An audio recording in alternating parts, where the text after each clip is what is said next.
अस्सलाम वालेकुम students. Last lecture में हम न्यूमेरिकल डिस्कस कर रहे थे, हम कंटिन्यू करेंगे। डेटा हमने बना लिया था और हमने न्यूमेरिकल की अंडरस्टैंडिंग देख ली थी कि न्यूमेरिकल में क्या कहा जा रहा है और क्या पूछा जा रहा है। तो कैलकुलेशन बहुत ईजी है स्टूडेंट्स। अगर हम इसको सॉल्व करें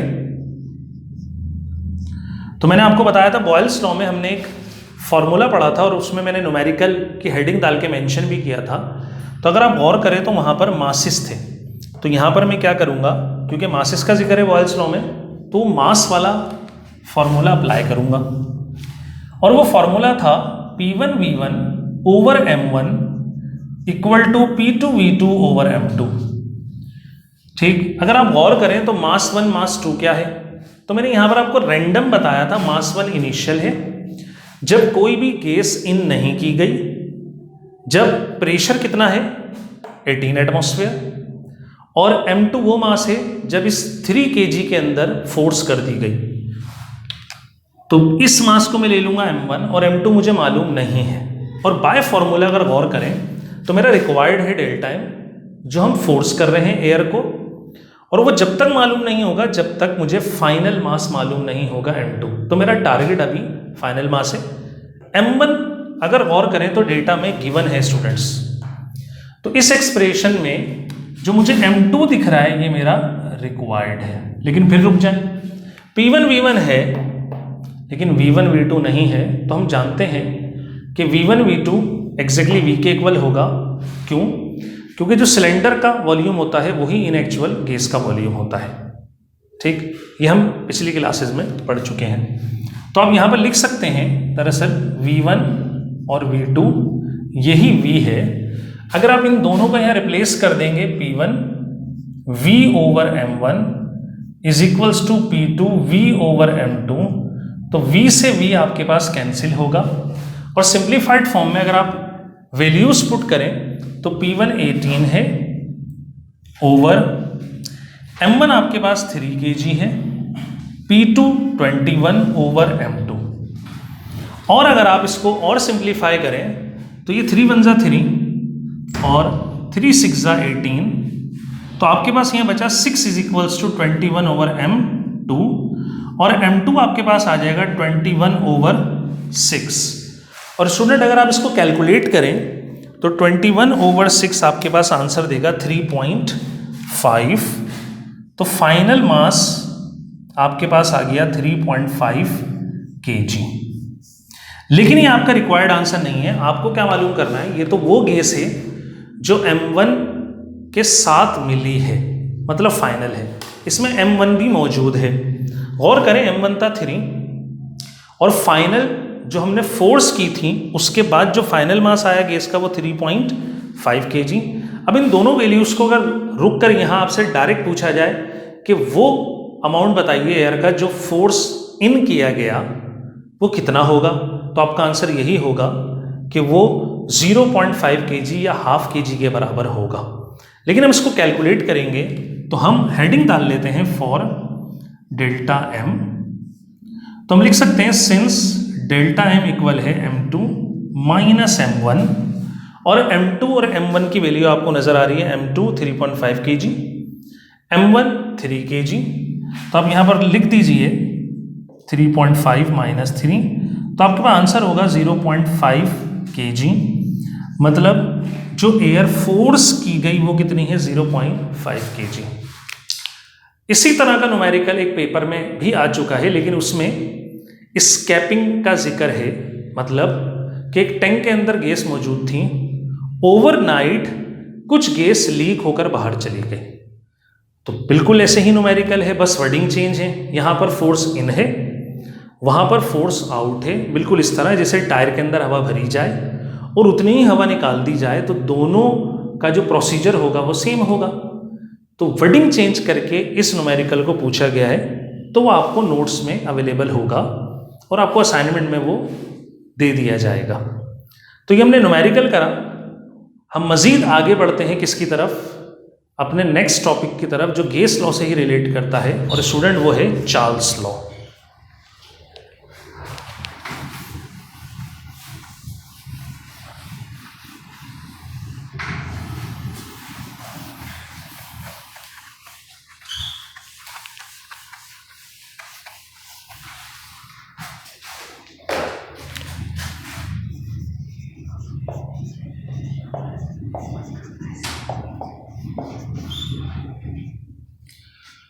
तो स्टूडेंट्स, चार्ल्स लॉ भी दो वेरिएबल के दरमियान रिलेशन बताता है और बाकी वेरिएबल्स को क्या रख देता है, कांस्टेंट। तो मैं वेरिएबल दोबारा लिख देता हूं। वेरिएबल थे pressure, volume, temperature and number of moles. Boyle's law in दोनों का रिलेशन बताता है। चार्ल्स लॉ वॉल्यूम और टेम्परेचर का रिलेशन बताता है और कांस्टेंट कर देता है किसको, प्रेशर को। तो चार्ल्स लॉ के according for the given mass of the gas volume and temperature are directly related when pressure of the gas keeped constant. तो डेफिनेशन है ये, इसको एक्सप्लेन करते हैं हम। कैसे एक्सप्लेन करेंगे, वही हम पिस्टन सिलेंडर की एग्जांपल लेंगे स्टूडेंट्स। तो हम ले लेते हैं, हमारे पास एक पिस्टन और सिलेंडर अरेंजमेंट मौजूद है और इसके अंदर कुछ अमाउंट ऑफ गैस है और ये जो गैस का अमाउंट है इसको हम मेंशन कर देते हैं। यहां पर इसका वॉल्यूम है V1 और जो गैस का टेम्परेचर है वो T1 है। अगर मैं टेम्परेचर इंक्रीज या डिक्रीज करूं या चेंज करूं, आप ये बोल सकते हैं, तो इसके वॉल्यूम पर क्या इफेक्ट आएगा, कीपिंग द प्रेशर कांस्टेंट। तो आप देख सकते हैं यहां पर कि अगर मैं गैस को हीट करूं तो टेम्परेचर इंक्रीज होगा। टेम्परेचर इंक्रीज होने से क्या होगा स्टूडेंट, ये लास्ट टाइम भी हमने डिस्कस किया कि kinetic energy of molecules directly relate करती है टेम्परेचर से। या हम इसको ऐसे लिख सकते हैं, हाफ mv² डायरेक्टली रिलेट करता है टेम्परेचर से। जैसे हम टेम्परेचर इंक्रीज करेंगे स्टूडेंट, तो जो अंदर गैस के मॉलिक्यूल होंगे उनकी वेलोसिटी क्या हो जाएगी, इंक्रीज हो जाएगी। मतलब अगर वो पहले इस तरह मूव कर रहे थे तो अब वो फास्टली या रैपिडली मूव करेंगे। तो होगा क्या, जब ये मॉलिक्यूल तेज तेज मूव करने लगेंगे तो ये कुछ जगह पर प्रेशर अप्लाई करेंगे। कुछ जगह मतलब एक तो सिलेंडर के ऊपर, और क्योंकि सिलेंडर फिक्स्ड है, मूव नहीं करता, तो उसके ऊपर कोई फर्क नहीं पड़ेगा। और एक पिस्टन के ऊपर अप्लाई करेंगे अपवर्ड डायरेक्शन में, और हम जानते हैं पिस्टन मूवेबल होता है। तो पिस्टन कहाँ पर मूव कर जाएगा, इक्विलिब्रियम को ब्रेक करेगा और अपवर्ड डायरेक्शन में कहाँ कर जाएगा, मूव कर जाएगा। और आप देख सकते हैं वॉल्यूम हो जाएगा V2, चेंज हो गया, और टेम्परेचर भी क्या हो चुका है, चेंज हो गया है। प्रेशर हमने चेंज नहीं किया। कुछ स्टूडेंट्स के दिमाग में ये सवाल आ सकता है कि प्रेशर तो चेंज हुआ है गैस का, एग्जैक्टली गैस का प्रेशर चेंज हुआ है स्टूडेंट्स, लेकिन ये गैस का इंटरनल प्रेशर चेंज हुआ है, एक्सटर्नल प्रेशर हमने क्या रखा है, कांस्टेंट। तो हम जिस प्रेशर की बात कर रहे हैं वो हमारा एक्सटर्नल प्रेशर पिस्टन पर है, हमने इसको चेंज नहीं किया। ये क्या रहेगा, कांस्टेंट रहेगा, जो P होगा। ठीक, आगे बढ़ते हैं। अगर आप गौर करें तो आप देख सकते हैं कि वॉल्यूम टेम्परेचर T1 पर इतना था, जब आपने टेम्परेचर T2 बढ़ाया, इंक्रीज करा, तो वॉल्यूम भी क्या हो गया, इंक्रीज हो गया। और ऐसा रिलेशन जिसमें एक वैल्यू बढ़े दूसरी भी बढ़ जाए, वो रिलेशन डायरेक्ट रिलेशन कहलाता है। तो हम मैथमेटिकली लिख सकते हैं volume is directly proportional to T, pressure is constant. Pressure क्या रहेगा, कांस्टेंट रहेगा। और अगर हम इक्वेशन की तरफ मूव करें तो इक्वेशन हो सकती है P is equals to constant into T, और अगर T आप डिवाइड कर दें तो V over T is equals to constant, और ये एक इक्वेशन बन जाएगी आपके पास किसकी, चार्ल्स लॉ की। स्टूडेंट बिल्कुल ऐसे जैसे हमने बॉयल्स लॉ की इक्वेशन बनाई थी और उसको इनवर्ड रीड करना भी सीखा था, इसको भी हम इनवर्ड रीड करना सीखेंगे और ये अल्टरनेट डेफिनेशन देगी हमें किसकी, चार्ल्स लॉ की। कैसे रीड करें, अगर आप लेफ्ट साइड को देखें तो लेफ्ट साइड पर वॉल्यूम और टेम्परेचर डिवाइड हो रहे, तो डिवाइड के लिए हम एक और टर्म यूज करते हैं, रेशो की। तो हम बोल सकते हैं कि वॉल्यूम और टेम्परेचर की जो रेशो है, the ratio of volume and temperature is equal to constant. लेकिन ये कांस्टेंट कब आती है, जब आप प्रेशर क्या रखते हैं, कांस्टेंट। तो कंप्लीट आप रीड कैसे करेंगे इसको, कंप्लीट रीड ऐसे करेंगे, the ratio of pressure and temperature is constant when pressure of the gas is constant. This is the alternate definition of Charles law. आगे बढ़ते हैं स्टूडेंट, और इसी इक्वेशन को हम मार्क कर देते हैं इक्वेशन नंबर 1. और इक्वेशन 1 मार्क करके हम इसको इनिशियल स्टेट और फाइनल स्टेट पर अप्लाई कर सकते हैं. अगर हम इसको इनिशियल और फाइनल स्टेट पर अप्लाई करें तो जैसे हमने पहले किया कि हम यहां सपोज करेंगे late V1 T1 and V2 T2 are the initial and final volumes and temperatures of the gas. Then from equation 1 we can write, मतलब हम क्या कर सकते हैं स्टूडेंट्स, अगर मैं इस इक्वेशन को अप्लाई करूं इनिशियल स्टेट पर तो जस्ट चेंज करेंगे v की जगह v1 और t की जगह t1, और फाइनल पे अप्लाई करें तो v2 और t2. तो इस तरह मैं दो इक्वेशन और फॉर्म कर सकता हूं, v1 over t1 is equals to constant, v2 over t2 is equals to constant. और अगर इन दोनों इक्वेशन को कंपेयर किया जाए ऑन कंपेयरिंग इक्वेशंस, तो हमें मालूम है अगर राइट साइड सेम हो दो इक्वेशन की तो उनकी लेफ्ट साइड भी क्या होती है, सेम होती है. तो हम लिख सकते हैं v1 over t1 is equals to v2 over t2.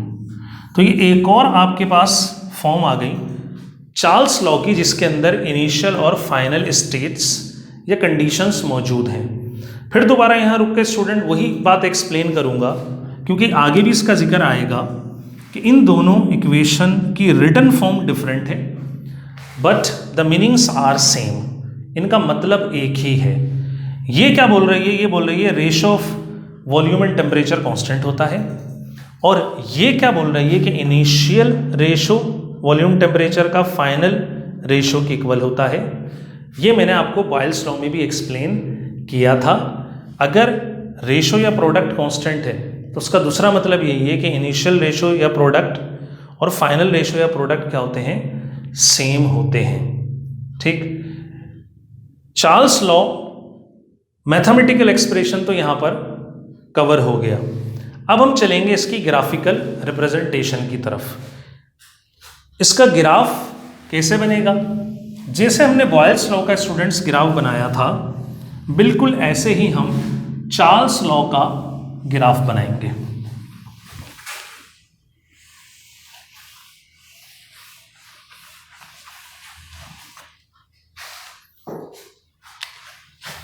तो आप कह सकते हैं graphical representation of Charles law, और आप बोल सकते हैं इसको टीवी डायग्राम, क्योंकि टेम्परेचर और वॉल्यूम का रिलेशन है तो हम क्या बोलेंगे, टीवी डायग्राम बोलेंगे.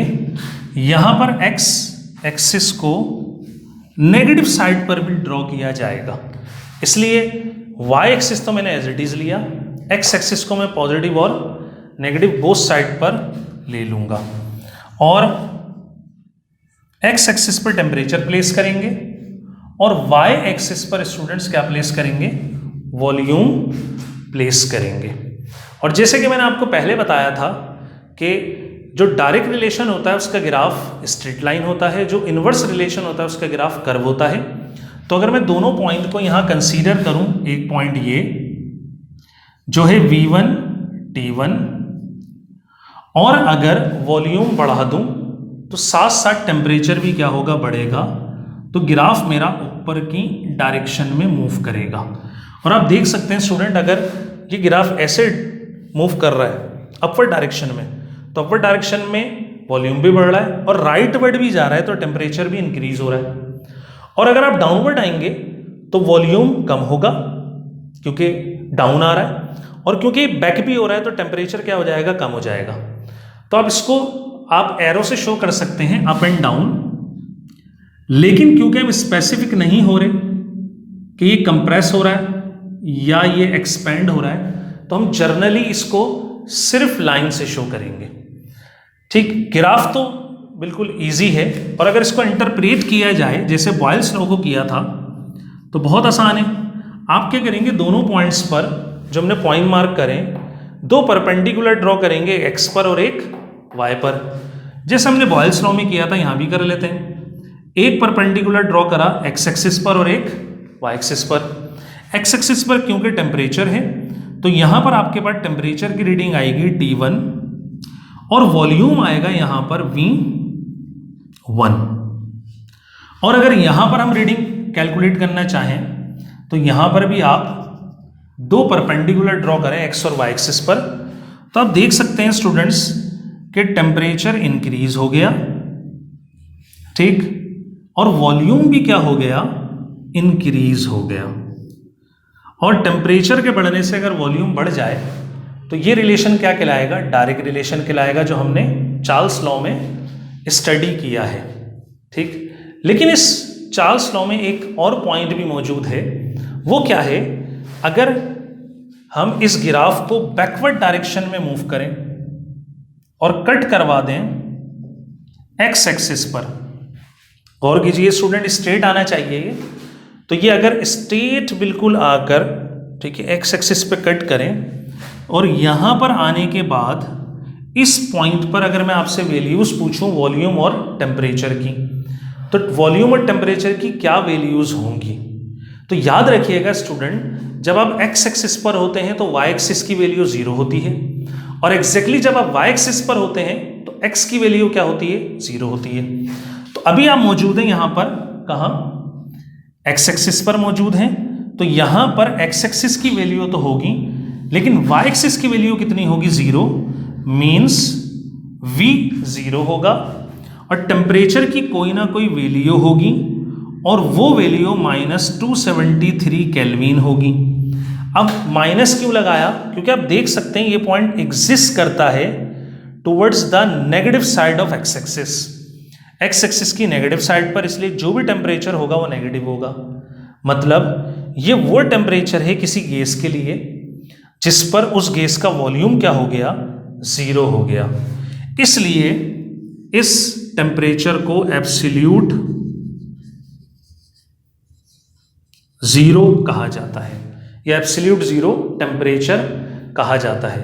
ये ऐसा टेम्परेचर है जिस पर वॉल्यूम ऑफ द गैस क्या हो जाता है, 0, या गैस वैनिश हो जाती है। इसी पॉइंट से हम नेक्स्ट लेक्चर में डिस्कस करेंगे कि क्या गैस इस टेम्परेचर पर वैनिश हो सकती है, क्या ये पॉसिबल है। तो इंशाल्लाह इस बात को हम कंटिन्यू करेंगे अपने नेक्स्ट लेक्चर में।